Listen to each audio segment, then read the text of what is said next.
Welcome everybody. So now we will talk about Blasphemous 2.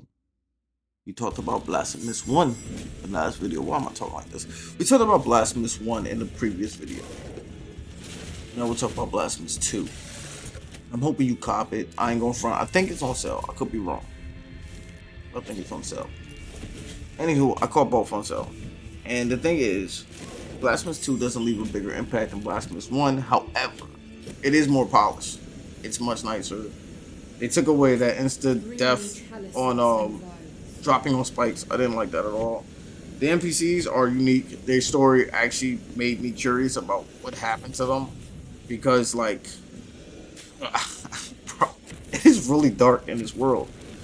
I can even give you an incident. I'm not going to show you it, but there's like this lady who's trapped, and then she tells you to go another way. You go another way, and then she dies from you going the other way. And I was like I couldn't believe that just happened. I was like, oh my god, this is dark, like really dark. They went a different way with their cutscenes. The art style of it, I don't particularly like it. It's not bothersome, but I mean, I don't like it compared to the first one. I like the dirtiness of it. That's what made me love Blasphemous.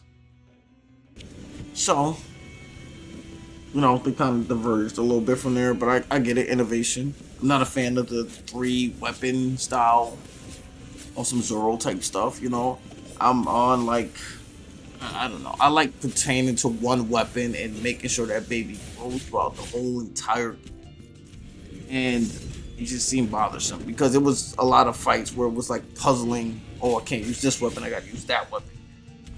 Gotta use this weapon to get over here and switch back to my weapon and then switch back to the other weapon. So the way it works is you start off, they tell you choose a weapon, and then throughout the game you're pretty much finding the other 2 weapons and you puzzle your way through the rest of it, fight your way through it. I wasn't really feeling that. Some bosses, they're kind of annoying, but they're not like they're workable. They're still pattern based, which is great. I'm just not a fan of more of their bosses than I was in Blasphemous 1. Blasphemous 1, I liked a lot of bosses. Blasphemous 2, I kind of was like hit or miss with some of them. The final boss, of course, is the most annoying. The boss before them is supposed to be the real challenge. And boy, oh boy, he just reminded me that I played Elden Ring's DLC, and I was like, boy, he brings some flashbacks. It's traumatizing. But as I did in the last video, I'm going to end this with a boss that I particularly think is my favorite out of all the bosses. I hope you do cop this. I hope you do play it. It was fun. It just was a lot of work. The Confessor is probably my favorite NPC, which you currently can see. I love it. If you do his quest, you're gonna see why I love him.